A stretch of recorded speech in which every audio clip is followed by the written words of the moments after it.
grammar can be seen as laziness and a lack of respect for the reader. The worst is that it makes you look unprofessional. Therefore, know the most common errors so you can avoid them starting from today. After learning about these topics, you are actually expected to be able to recognize the most common errors in writing, use the correct grammatical construction in writing, and the last one is implement the use of capitalization and punctuation in writing. Let's discuss the first common error, subject-verb agreement. The subject and verb of a sentence must agree with one another in number, whether they're singular or plural. If the subject of the sentence is singular, its verb must also be singular. And if the subject is plural, then the verb must also be plural.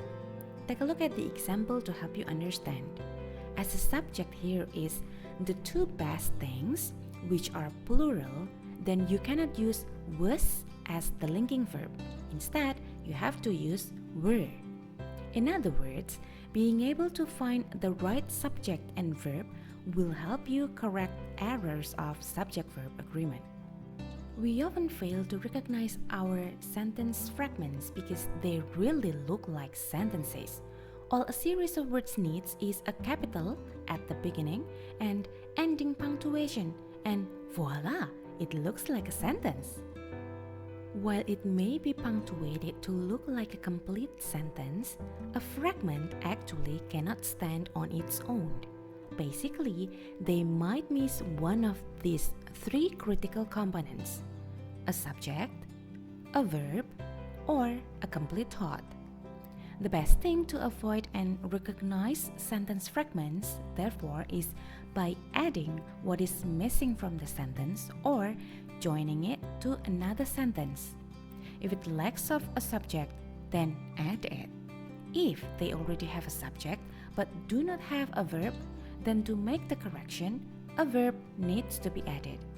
If they only consist of dependent clauses, then add the independent clauses. If you make a mistake just in the way you are discussing the examples in your sentences, then find the correct way to state the examples in your writing. Let's take a look at the examples of fragment sentences with the possible revisions to make it a complete sentence. Learn from this when you write your sentences later so that you will not make any fragment sentence.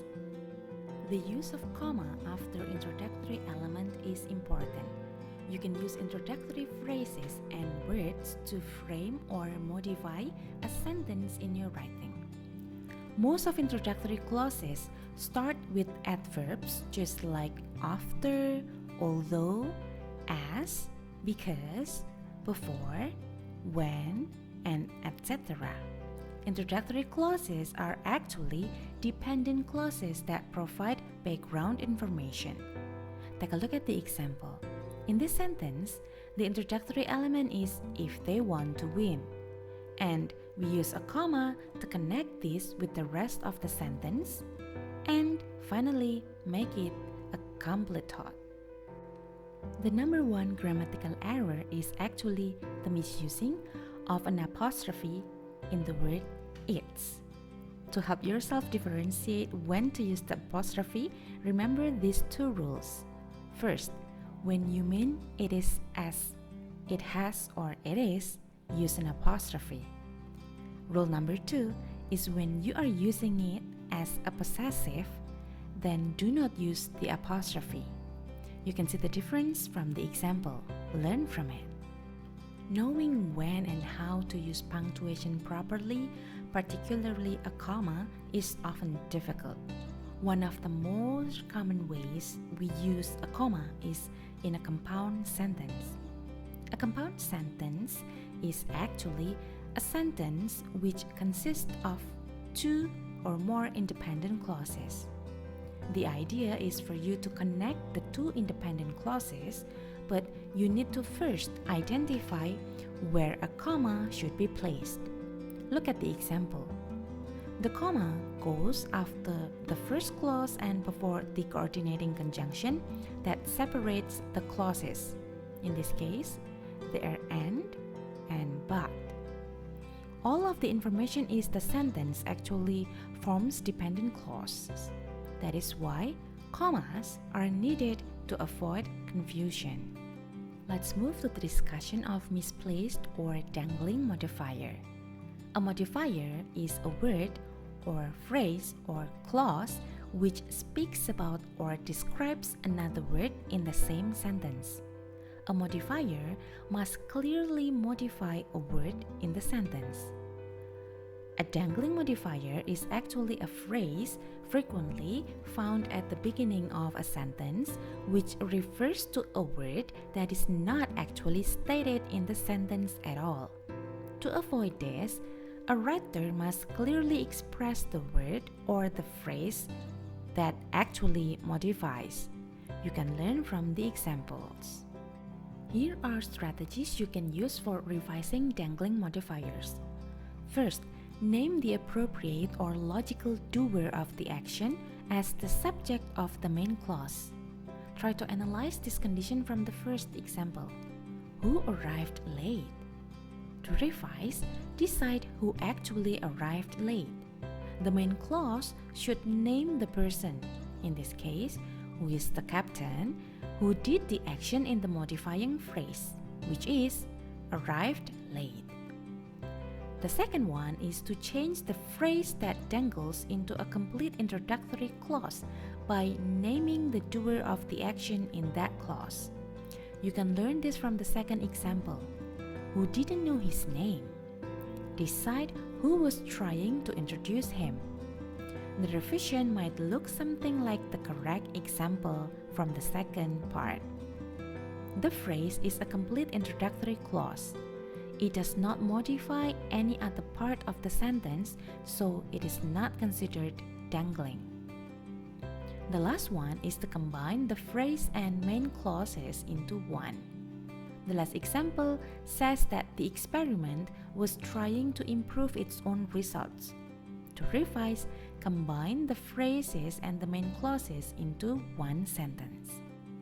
Writers who strive for clarity in their work should be certain that each pronoun has a specific reference.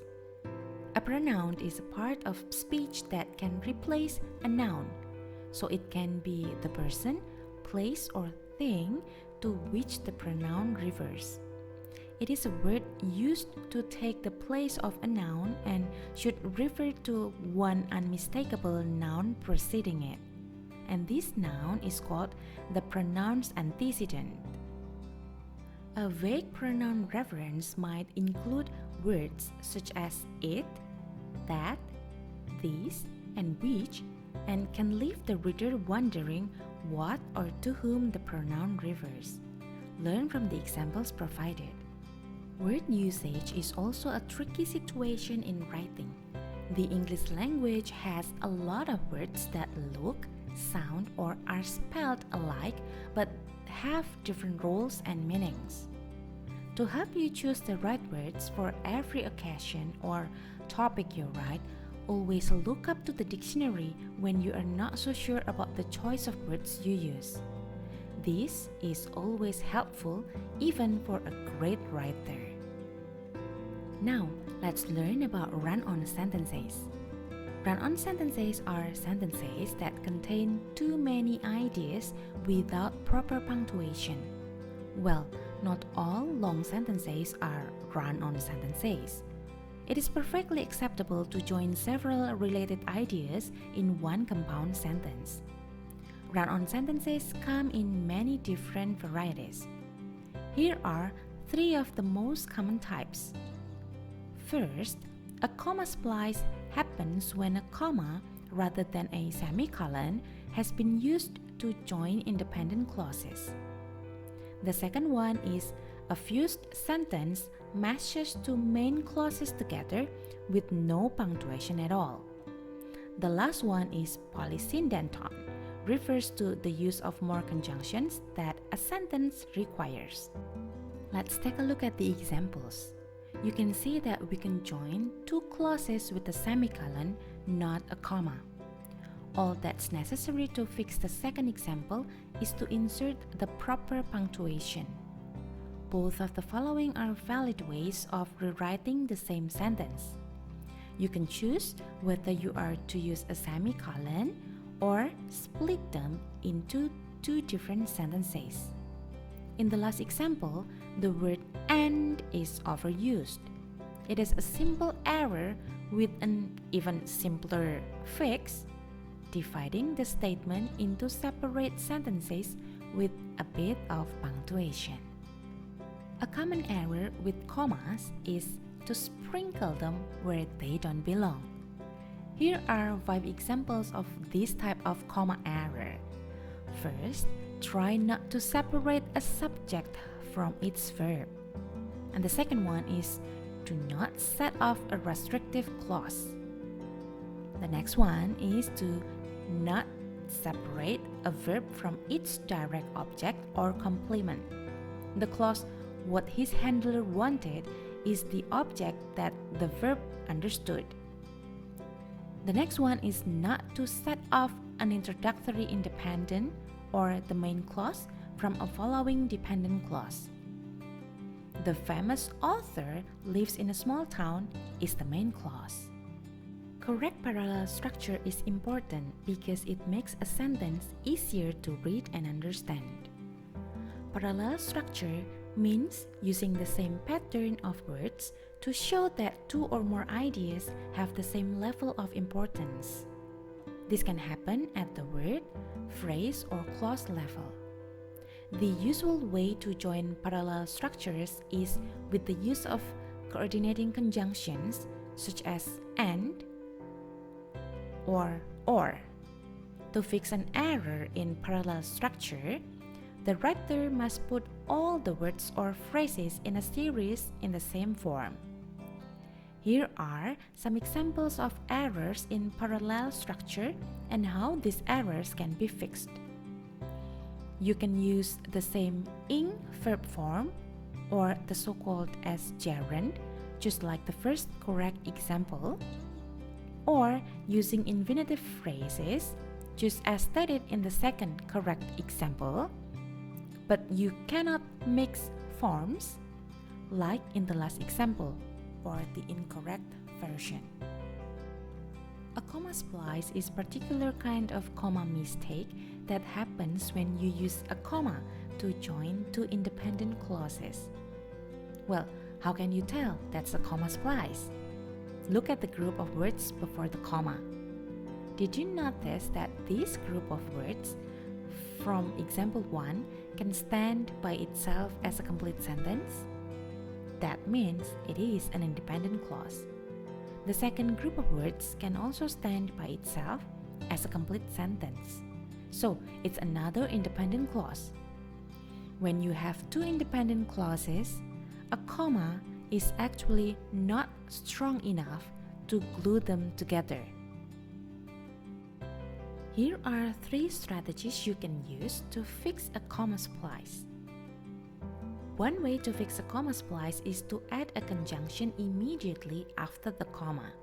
With most comma splices, the conjunction you will want to add is probably "and," "but," or "so." If adding a conjunction doesn't seem to work, you can change the comma into a semicolon instead. Unlike commas, semicolons are strong enough to glue 2 independent clauses together. Well, if adding a conjunction doesn't seem to work and using a semicolon feels too stuffy, you can fix a comma splice by simply making each independent clause a separate sentence. So here is another thing you need to learn: colon mistake. Colon is used to direct attention to lists, explanations, etc., or between parts of a numerical definition. The colon indicates preceding related information. And here are the most common colon mistakes for you to learn. When used before a verb, meaning that this common mistake indicates the explanation comes after the colon. The second one is when used before a number. Similar to the above, do not put a verb or a number before a colon. Introduce the related information concerning two hobbies afterwards. The third one is when used after a preposition. As you can see, the first sentence doesn't have much use of a colon, but the correct version makes it snappy and concise. Hang in there, guys. We are almost there. An infinitive is a verb preceded by the word to. For example, to write, to examine, to take, and many more. When an adverb appears between to and the verb itself, we get the so-called as a split infinitive. Eventually, split infinitives are a specific type of misplaced modifier. Now take a look at the example. To correct this sentence, instantly should appear after the verb. So the result will be, she decided to quit her job instantly. Let's learn about sentence sprawl so you will not confuse it with run-on sentences. Sentence sprawl means there are too many equally weighted phrases and clauses which at the end produces tiresome sentences. Guys, sometimes you don't need to be too complicated in writing. Being simple can be a good option to take to make your writing even clearer and easier to understand. Learn from the mistakes and learn from the examples provided as well. Alright everyone, we have reached the end of the pretty long materials we need to cover today. Take your time to process the information and replay this video. Learn again everything, and even you can read some other resources that might be easier for you to understand and to learn more so that you will improve yourself even better. Remember, never be afraid to make errors or mistakes in your work, as they are definitely proofs that you are learning. Thank you guys!